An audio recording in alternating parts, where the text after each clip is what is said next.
거시경제부터 가치투자, 기술 분석 등, 그러니까 아무리 좋은 내용을 해도 독자들은 그래서 어떤 걸 사야 되냐, 뭐 어떤 종목이 좋을까요? 이런 어리석은 질문일 수 있겠지만 이런 질문들을 가장 많이 하세요. 그래서 이 뉴스를 접할 독자들에게 꼭 추천하고 싶은 종목이 있다면 몇 개 찍어주세요. 부탁드리겠습니다. 네, 거시경제, 투자의 방법에는 많은 방법이 있습니다. 그러니까 거시경제 투자 방법, 크게 보는 거시경제 방법 투자도 있고요. 그 다음에 가치 투자 방법, 그 다음에 기술적 방법도 있는데요. 하지만 이런 방법을 통해서 주식을 분석하고 그 다음에 또 직접 투자를 하게 되면 이론과 실제에 관해서 굉장히 차이가 많이 납니다. 단지 저평가라고 해서 본래의 가치를 회복한다고 생각하는 것도 사실은 그 회복하는 본래의 가치를 언제 회복하느냐를 만약에 뒀을 때는 그냥 기다려야 된다고 하는데 그런 식으로 무작정 그러니까 뭔가 막연하죠.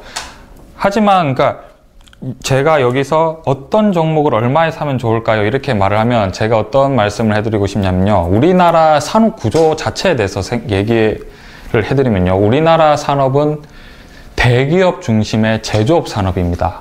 그렇기 때문에 대기업 사실은 투자를 할 때 지금 최근에 주가 상승만 봐도 굉장히 불평등하게 올라가죠.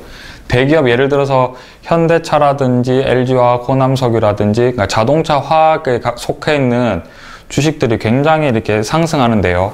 우리나라 산업 구조상 제조업에서 차별적으로 올라갈 수 있는 가장 큰 요소가 뭐냐면 첫째는 뭐냐면 강력한 자본, 그 다음에 뭐냐면 이런 제조업 산업은 대규모 장치 산업인 경우가 많습니다. 그럼 뭐냐면 대규모 자금이 필요하기 때문에 진입 장벽이 굉장히 높죠.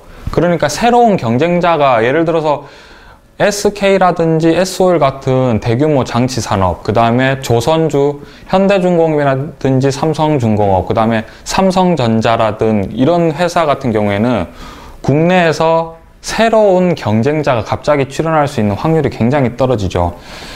이런 산업은 기본적으로 저절로 과점을 형성하고 진입장벽을 높여서 장기적으로 타 산업이나 아니면 경쟁 회사에 비해서 훨씬 상승할 수 있는 확률이 높습니다.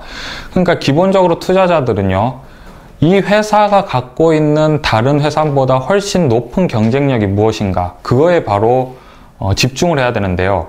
그런 요소는 예를 들면은 진입장벽이 있고, 그 다음에 독보적인 브랜드, 그 다음에 상품성, 그 다음에 다른 회사가 하지 않는 서비스를 제공하는, 그러니까 그 회사만의 어떤 특별한 가치가 있는지를 스스로 한번 생각해보고 장기적으로 성공하면 장기적으로 봤을 때는 어떤 게 더 좋을까라는 생각을 하시고 투자하는 게 가장 좋은 것 같습니다. 제가 여기서 어떤 종목에 대해서 콕 집어서 추천을 하자면, 만약에 자동차를 좋아하신다면 현대자동차를 사셔야 되고요.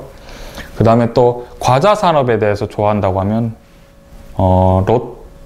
롯데제과가 좋겠네요. 롯데제과가 좋고, 그 다음에 중공업, 조선산업에 투자하고 싶으면 현대중공업에 투자하시고, 그러니까 어떤 그 산업에 있는 것 중에서 가장 좋고, 그 다음에 크고, 그 다음에 힘이 있는 업체를 투자하는 게, 개미들은 1등주로 투자하는 게 가장 좋다고 생각합니다.